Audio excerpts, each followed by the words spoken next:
Hello everyone and welcome to TeamSport karting in Reading for a round of karting against Peter and another person who I've never raced against before called Dwayne. So this is going to be a very interesting session. It's a new track as well. I haven't raced here at all so far. I've raced at the downstairs circuit at Reading, but never the upstairs circuit. So this is a new experience for both me and Peter. Dwayne's raced here before quite a few times apparently, so he shouldn't have any trouble learning the track at least. Here you see the driver lineup. It's only 3 karts in this session. We've got Peter in kart 20, the one at the front, me in kart 25, and then Dwayne in kart 4 at the back.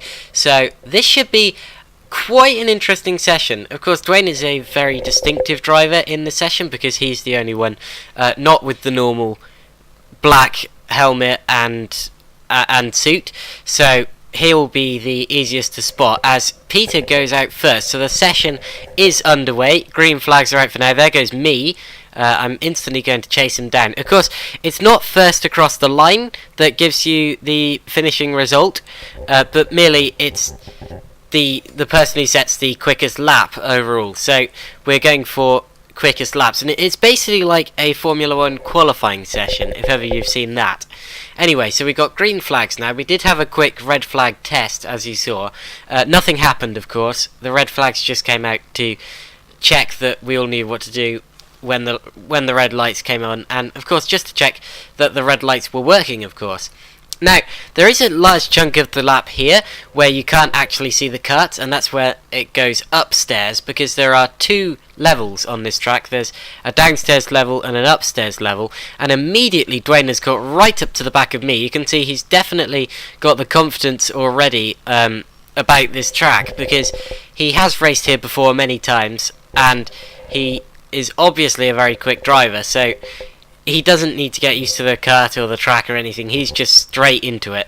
And me and Peter are taking a little while longer to get used to everything, but we will get up to speed soon. And you can see here I've managed to hold off Dwayne for this lap, so that's a good sign. In fact, I think I've pulled away from him a bit there, but I do remember that I went slightly wide at the hairpin, and there you see he's got through. So Dwayne gets ahead of me. Of course, he's hoping to get ahead of both of us as quickly as he can, just so that he can get the track position on both of us and accelerate away into the distance and have some clean air for a lap. Me and Peter are trying to do basically the same thing, and Peter will want to try and hold off Dwayne, but he won't want to lose too much time holding him up, because after all, if you have to defend for lap after lap, then that reduces the number of laps you actually get to do as flying laps, and as a result that could seriously affect your time. So actually I think that I am at the best, well, in the best track position at the moment. So I'm not defending, I'm not attacking, and as a result I think I am in a good bit of clean air here. I'm the third back in the train. Peter is first, Dwayne is second, and Peter is going to go slightly wide there. He clips the barrier. Dwayne's got through. Peter's coming back at him up the inside. Slight contact as they go around the hairpin and up the hill, but Dwayne moves over and defends the place, and that will be track position for Dwayne. Here you see a replay of it. So Peter is just going to go slightly wide into turn 1 there. Dwayne pops up the inside, but Peter's not satisfied with that. He tries to pop back through. I think there was slight contact, and you can see actually Dwayne was bouncing in the seat as they went back up the hill, just to try and get the car as light as he could for a few seconds, and well, I suppose just maintain his position ahead of Peter. Now I've noticed that in the top right hand corner of the screen it says that the checkered flags come out, and that is not true. I must have made a mistake while editing the flags, so just assume that says, or just imagine that says green, I suppose, because as you can see by the lights in the corner there is indeed a green flag running here. I should probably have checked the video before I uploaded it. I thought I had done. Well, that's a shame. So you can see actually the gap that Dwayne's pulled out over Peter there. So Dwayne's got some good track position there and some good clean air, and in fact all 3 of us do now.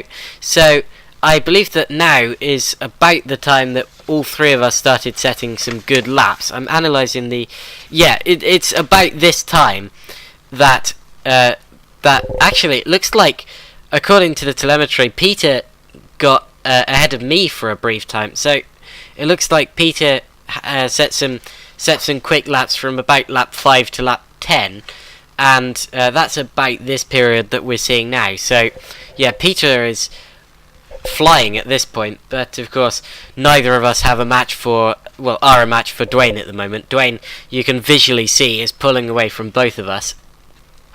And of course, I suppose it's just a matter of getting used to the track and getting used to the karts at this point, for if you're someone like me or Peter who's never raced at this track before, because, well, as I've said, we've never raced at this track before. It's a unique challenge. There are a lot of corners and places on this track which are unique and we've never raced at before. For example, this hairpin that we're going around now, you can see it's followed immediately by a hill. So of course you have to keep up as much speed as you possibly can around that hairpin without going too indescribably wide, because of course there's a hill which scrubs off a lot of your speed, so you don't want to be going about 2 miles per hour when you reach the top of it, and as a result you have to really line up the hairpin quite weirdly before you go into the corner. If that had been a flat hairpin, we would have taken the line very much differently indeed. So it was a unique challenge. Also at the top of the hill there was a chicane of hairpins, and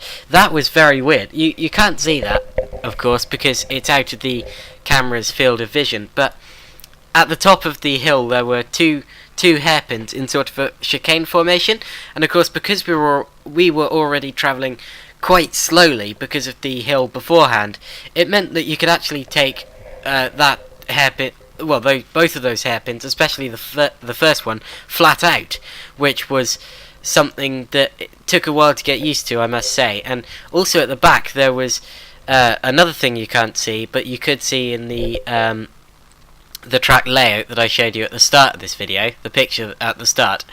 There is a double apexed right-hander, and of course the first of those apexes is flat out. It's absolutely, well, it's no challenge at all really, but then you have to get on the brakes very quickly and very not carefully, but sort of sensibly, I suppose, for the next of the two apexes, which is actually a hairpin. So that's a very difficult point on the lap. I'm trying to think of what I can compare it to in terms of professional motorsport. I'm sure there are some corners like that. There are a couple of corners like that at the Sepang circuit in Malaysia. And you can see, actually, I think the gap's come down between me and Peter there, so it looks like I've got the pedal down all of a sudden. And indeed, I think that was the point where I did about... I can't analyse the telemetry on that one because I've got the wrong sheet. But that was when I set a lap that put me ahead of Peter briefly, I think. Yes, indeed it was. So, yeah, that was... So, yeah, you can see again the gap's come down. I think that the gap between me and him last lap was significantly shorter than it is now. But, I think it's come down. Yeah, there was about the length of the ramp there between us. So let's see what it is next lap. Of course, as I said, track position doesn't matter too much in the way that you don't have to be first person across the finish line to win, but it does help to sometimes even get a psychological edge over your opponents, just to pop through and say, yeah, I'm quicker than you. I do like doing that. I must say that there was no intent for me to drop behind Peter like that. Well, actually, towards the start of the session, I sort of did intend to drop behind him in the way that I deliberately sort of was a bit more cautious, just to get used to the lap and just get myself some clean air. But towards the end, I did try and put the hammer down because, of course, well, I wanted to set laps, of course, wanted to set quick laps. So that's what I did indeed try to do. Oh, and Peter has very nicely given me my sheet for that session. So it looks like, yeah, it was around lap 10 that I suddenly pulled out. Yeah, it was a 30.962 lap, which I immediately bettered with the next 2 laps actually. So at about this point, I've lost track of what lap we're on, but at about this point, I think my best lap is something like a 30.6, and Peter's best lap is something like, well, it's another 30.6, but it's a slightly slower 30.6. So I think there's only about 4 thousandths of a second in it at this point. So it's a very close session so far. So it's a 30.649 to me and a 30.653 to him. And I believe that's what our laps are at this point. Of course, it's hard to tell, as I said, because I don't know the exact lap we're on. I estimate that we're on about lap 16 by now. I don't know, something like that. Some eagle-eyed viewer can probably count how many laps we're on by now, but yeah, I haven't been counting. You know what I think I'll do for next session, I should say, is I think I'll actually edit onto the screen when we're doing the quick laps, because I think that with a session like this, with as few cuts in it as this, I think that will be possible for me to edit. So yeah, I'm going to give that a go. Yeah, look out for that, I suppose. Anyway, so talking about more of the track, you can see the corner right in front of the camera here. Probably the most fun corner on the track. I certainly love this one. This was an interesting corner too, because you can visually see as the karts come down the down ramp, they just very suddenly pick up a lot of speed, and that is very difficult when you're coming up to a corner like that, because again, it's a double apex corner. You have to clip both apexes if you want to do it well. I suppose there are a variety of different lines, but you can see the corner line that Dwayne just took is obviously the one that's working for him, and that is the one where you clip both apexes, and you can see me and Peter just taking exactly the same approach there, and I have visually caught up to the back of Peter there. So I said I thought I was catching him a few laps ago. I am indeed catching him now. That is undeniable. And yeah, it was the length of the length of the ramp between us a few minutes ago. Now it's about the length of half the ramp, and I might be able to pull a quick overtake on him before the end of the lap. Session. Now that would be good. Now I certainly like the thought of that, because me and Peter, of course, have a bit of a rivalry going on, and yeah, just to pull an overtake on him would be very satisfying. And you can see actually by the edge of the circuit, a few seconds ago, I saw the next group putting their helmets on, or at least preparing for the next session. So I suppose that that means that this session is almost coming to an end. It's been a very interesting session in a way. I suppose for the viewers, it's probably not been as entertaining as the normal session, because there's not as much track action going on, but I hope you found my commentary interesting, because it's certainly been an interesting one to do. I've been able to talk about the track and things like that a lot more than I usually do, because I don't have to shout about something that's going on every few seconds, and I've been discussing racing lines and corner types and things like that. So yeah, I hope that has been the interesting point of this video. Now, it looks like the gap between me and Peter has kind of leveled out a bit. I'm not gaining as much as I was a few laps ago. I suppose what's happened is I'm sort of in the dirty air following him through the corners, and that can sometimes destabilize the car. However, I have just done a 30.606, which is my new fastest lap in the session, so that's a very promising sight to see.